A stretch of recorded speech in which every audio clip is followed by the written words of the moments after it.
guys. May buntag guys. Pagmatag yun ako guys, mga alas 6 pa sa buntag.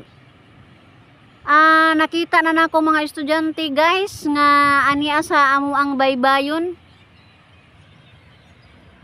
Ga-clean up sila guys.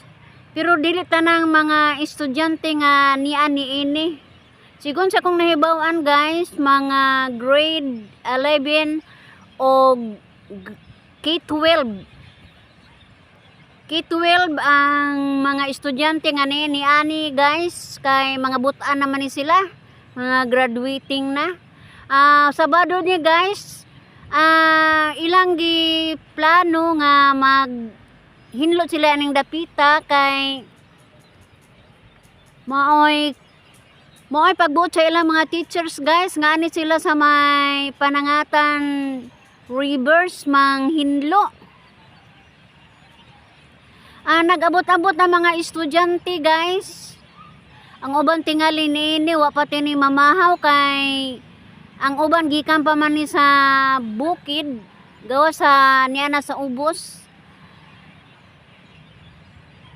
Kay sayo lagi ang ilahang panagtapok. Mao na nga ang uban guys na wa pa gyud kuno mamahon ning uban ani sayo lang kay dali raman pod ang ilaha pong tapok. Ilang gihatagag lugar guys kapag panghinlo sa baybayin guys karon hinlo og limpyo tan-awon ang amo ang dapit sa may suba. Pila ra may sugilanon guys nagtapok sila. Gitapok ilang mga basura o nag-segregate sila guys. Gilain ang mabuak, gilain ang cellophane, gilain ang plastic, butilya, lata og uban pa. Hinungdan guys nga nanguli na sila. Paghuman nila og segregate sa mga ilang basura. Kay pang-record man na guys. I-record sa ilahang teacher kay aron makita og pila ka kilong jud ag ilahang mga basura nga nakuha niya ng adlaw. Estudyante raman pod guys, wa may laing naisagol. Aga mo mga barangay official wa pod dire. Tingali guys, mga estudyante ra ang nanghinlo nianing dapita kay duda ko basin og project pod nila. Mo nang sila ra jud guys ang nanghinlo kay usahay good guys mag-abot man ang mga barangay official, mga LGU, estudyante. Pero karon nahigbong ko guys kay sila ra mga estudyante nga katong mga tag-as o mga graduating na nga mga estudyante ang niya karon. Tingali guys sila ra. Uban sa ilang mga maestra guys o mga maestro. Tanawang palibot guys, hinlo na di jud makakita kag mga basura aning daplin sa suba karon. Kay gihugtan guys nga hiluan ka jud ang dapit sa may suba kay labi na og mag-abot-abot na pud niya ag ulan. Makabarado na ni sa amo ang mga kanal. Mo nang pagahinluan ka jud namo guys.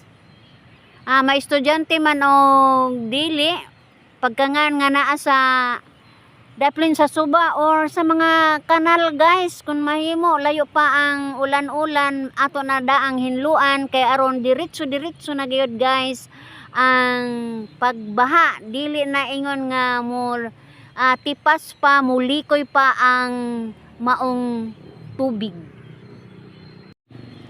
Padayon ta guys, usa niini guys na po din nga ako ang apo nga ato sa bukid nagpuyo guys. Apil day aning maong kalihukan. So mga estudyante kay nanguli naman sila nitabok lang po diri sa may suba. Ni hapit sa mua guys. Mao ni siya guys. Unsa man nga grade day nga gakuan kamura day kanang grade 11 12 o nihapit siya namo ani guys ug diretso na din uli sa ilahang panimalay.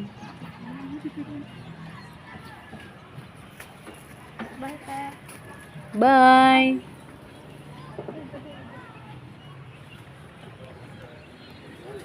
A few moments later.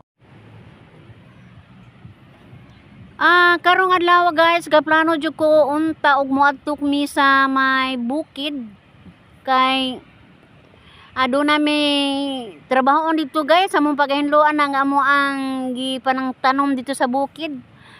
Pero wa pa mi makaato sa bukid guys, nahadlok ko kay galinog man.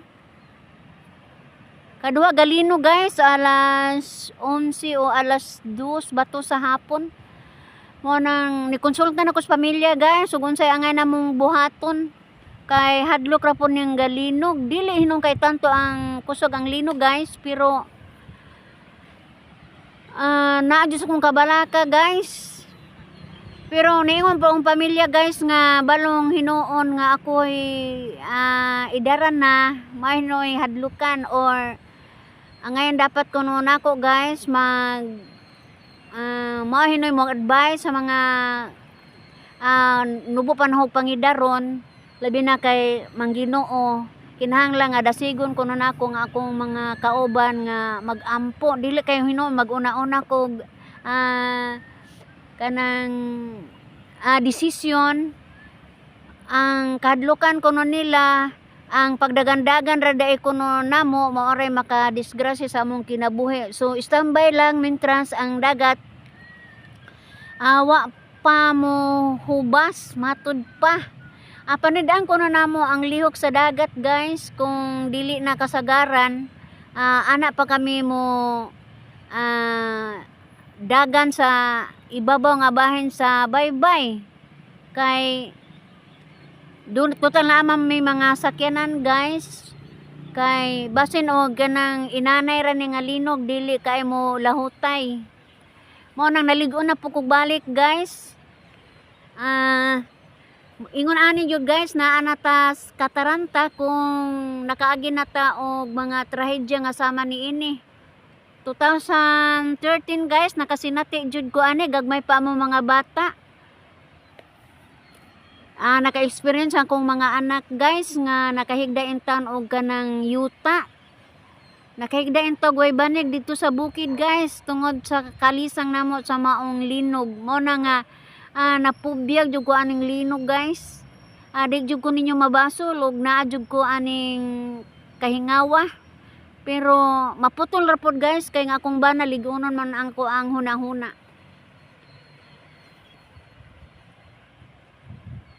Ginoo na lang mag-igo nato guys kay kung bisan asa ta magdagan kung iya na jud tang kuhaon siya gyud matuman kay sama ta guys sa usa ka langgam nga gibukad sa usa ka tawo nga mahimo kita niyang buhion, mahimo po niyang patyon ang usa ka langgam nga anaa sa iyang palad.